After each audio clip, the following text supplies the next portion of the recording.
One of my earliest memories is of trying to wake up one of my relatives and not being able to. And I was just a little kid, so I didn't really understand why. But as I got older, I realized we had drug addiction in my family, including later cocaine addiction. And I've been thinking about it a lot lately, partly because it's now exactly 100 years since drugs were first banned in the United States and Britain, and we then imposed that on the rest of the world. It's a century since we made this really fateful decision to take addicts and punish them and make them suffer because we believed that would deter them, it would give them an incentive to stop. And a few years ago, I was looking at some of the addicts in my life who I love and trying to figure out if there was some way to help them. And I realized there were loads of incredibly basic questions I just didn't know the answer to. Like, what really causes addiction? Why do we carry on with this approach that doesn't seem to be working? And is there a better way out there that we could try instead? So I read loads of stuff about it, and I couldn't really find the answers I was looking for. So I thought, okay, I'll go and sit with different people around the world who lived this and studied this and talk to them and see if I can learn from them. And I didn't realize I would end up going over 30,000 miles at the start, but I ended up going and meeting loads of different people, from a transgender crack dealer in Brownsville, Brooklyn, to a scientist who spends a lot of time feeding hallucinogens to mongooses to see if they like them. It turns out they do, but only in very specific circumstances. To the only country that's ever decriminalized all drugs, from cannabis to crack, Portugal. And the thing I realized that really blew my mind is almost everything we think we know about addiction is wrong. And if we start to absorb the new evidence about addiction, I think we're going to have to change a lot more than our drug policies. But let's start with what we think we know, what I thought I know, right? Let's think about this middle row here, right? Imagine all of you, for 20 days now, went off and used heroin 3 times a day. Some of you look a little bit more enthusiastic than others at this prospect. Don't worry, it's just a thought experiment. Imagine you did that, right? What would happen? Now, we have a story about what would happen that we've been told for a century. We think because there are chemical hooks in heroin, as you took it for a while, your body would become dependent on those hooks, you'd start to physically need them, and at the end of those 20 days, you'd all be heroin addicts, right? That's what I thought. First thing that alerted me to the fact something not right with this story is when it was explained to me, if I step out of this TED Talk today and I get hit by a car and I break my hip, I'll be taken to hospital and I'll be given loads of diamorphine. Diamorphine is heroin. It's actually much better heroin than you're ever going to buy on the streets, because the stuff you buy from a drug dealer is contaminated, actually very little of it is heroin, whereas the stuff you get from the doctor is medically pure. And you'll be given it for quite a long period of time. There are loads of people in this room who may not realize that you've taken quite a lot of heroin, right? And anyone watching this anywhere in the world, this is happening. And if what we believe about addiction is right, those people are exposed to all those chemical hooks. What should happen? They should become addicts. This has been studied really carefully. It doesn't happen. You will have noticed if your grandmother had a hip replacement, she didn't come out as a junkie. And when I learned this, it just seemed so weird to me, so contrary to everything I'd been told, everything I thought I knew. I just thought it couldn't be right. Until I went and met a man called Bruce Alexander, who's a professor of psychology in Vancouver, who carried out an incredible experiment that I think really helps us to understand this issue.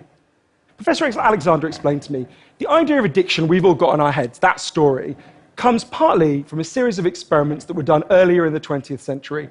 They're really simple experiments. You can do them tonight when you go home if you feel a little bit sadistic. You get a rat and you put it in a cage, and you give it 2 water bottles. One is just water, and the other is water laced with either heroin or cocaine. If you do that, the rat will almost always prefer the drugged water and almost always kill itself quite quickly. So there you go, right? That's how we think it works. In the 70s, Professor Alexander comes along and he looks at this experiment and he noticed something.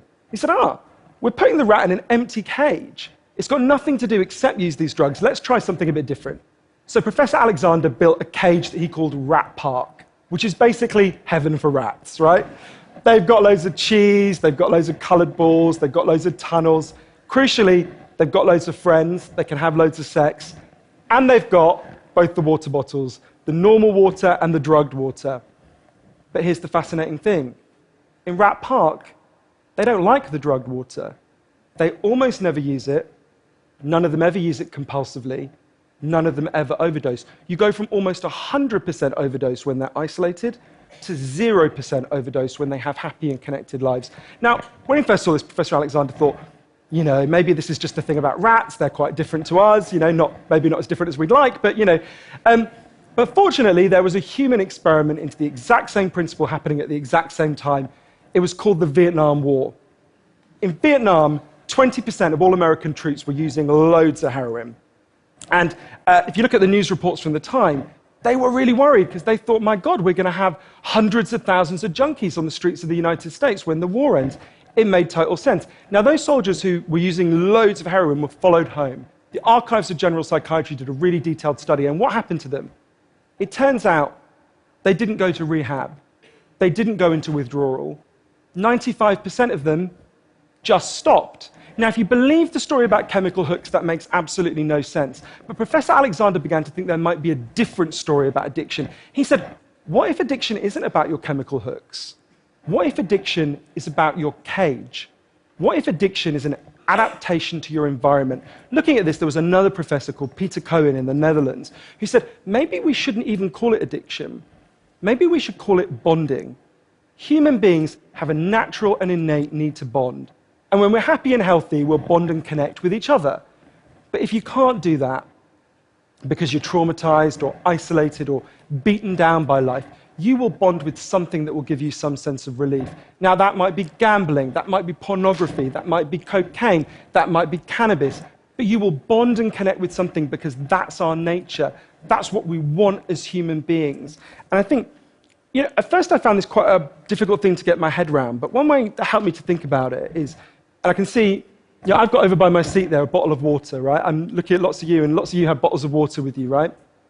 Forget drugs, forget the drug war. Totally legally, all of those bottles of water could be bottles of vodka, right? We could all be getting drunk, I might after this.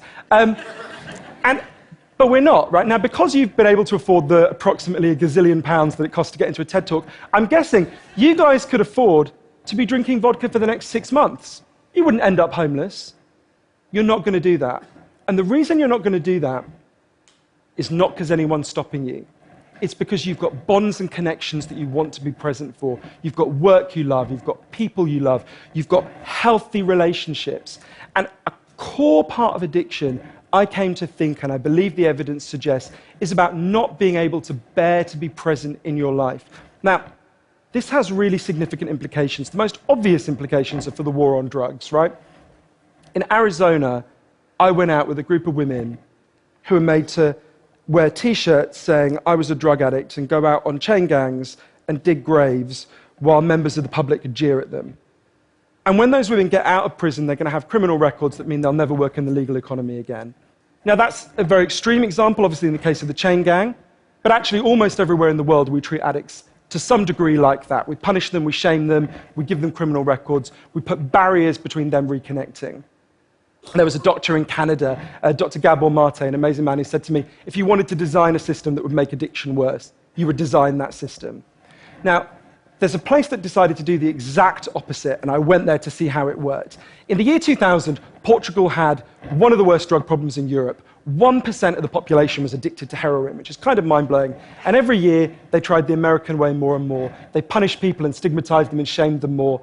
And every year, the problem got worse. And one day, the Prime Minister and the leader of the opposition got together and basically said, look, we can't go on with a country where we're having ever more people becoming heroin addicts. Let's set up a panel of scientists and doctors to figure out what would genuinely solve the problem. And they set up a panel led by an amazing man called Dr. Joao Gulao to look at all this new evidence.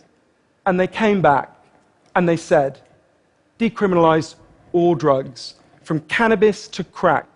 But, and this is the crucial next step, take all the money we used to spend on cutting addicts off, on disconnecting them, and spend it instead on reconnecting them with the society. And that's not really what we think of. What they did wasn't really what we think of as drug treatment in the United States and Britain. So they do residential rehab, they do psychological therapy that does have some value. But the biggest thing they did was the complete opposite of what we do. A massive program of job creation for addicts and microloans for addicts to set up small businesses. So say you used to be a mechanic. When you're ready, they go to a garage and they'll say, if you employ this guy for a year, we'll pay half his wages. The goal was to make sure that every addict in Portugal had something to get out of bed for in the morning.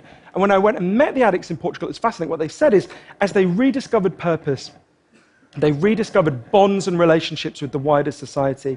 It'll be 15 years this year since that experiment began, and the results are in. injecting drug use is down in Portugal, according to the British Journal of Criminology, by 50%, 50%. Overdose is massively down. HIV is massively down among addicts. Addiction in every study is significantly down. One of the ways you know it's worked so well is that almost nobody in Portugal wants to go back to the old system.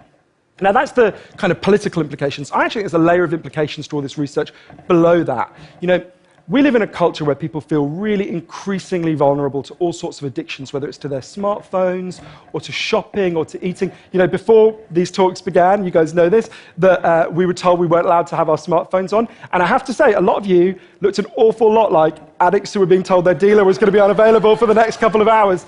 And yeah, a lot of us feel like that. And it might sound weird to say, oh, you know, I've been talking about how disconnection is a major driver of addiction. It might be weird to say it's growing because you think, well, we're the most connected society there's ever been, surely.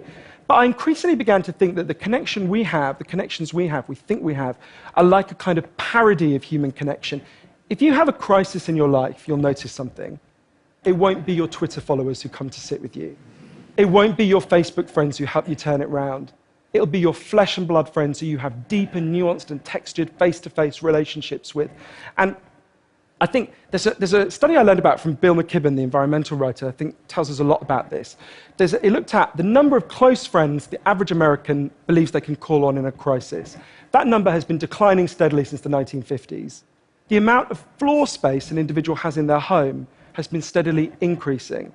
And I think that's like a metaphor for the choice we've made as a culture, right? We've traded floor space for friends, we've traded stuff for connections, and the result is that we are one of the loneliest societies there has ever been. And yet, Bruce Alexander, the guy who did the Rat Park experiment, says, we talk all the time in addiction about individual recovery, and it's right to talk about that, but we need to talk much more about social recovery. Something's gone wrong with us, not just as individuals, but as a group. And we've created a society where, for a lot of us, life looks a whole lot more like that isolated cage and a whole lot less like Rat Park. But if I'm honest, this isn't why I went into it, right? I didn't go in to discover the political stuff, the social stuff. I wanted to know how to help the people I love. And when I came back from this long journey and I'd learned all this, I looked at the addicts in my life, and if you're really candid, it's hard loving an addict, and there's going to be lots of people who know in this room you're angry a lot of the time. And I think one of the reasons why this debate is so charged is because it runs through the heart of each of us, right? Everyone has a bit of them that looks at an addict and thinks, I wish someone would just stop you. And the kind of script we're told for how to deal with the addicts in our lives is typified by, I think, by the reality show Intervention. If you guys haven't seen it, I think everything in our lives is typified by reality TV, but that's another TED Talk. If you've never seen the show Intervention, it's a pretty simple premise. You get an addict, all the people in their life, gather them together, and say, if you don't shape up, confront them with what they're doing, and they say, if you don't shape up, we're going to cut you off, right? So what they do is they take the connection to the addict and they threaten it. They make it contingent on the addict behaving the way they want. And I began to see why that approach doesn't work. And I began to think that almost that's like the importing of the logic of the drug war into our private lives. So I was thinking, well, how can I be Portuguese, right? And what I try to do now, and I can't tell you I do it consistently, and I can't tell you it's easy, is to say to the addicts in my life that I want to deepen the connection with them, to say to them, I love you whether you're using or you're not.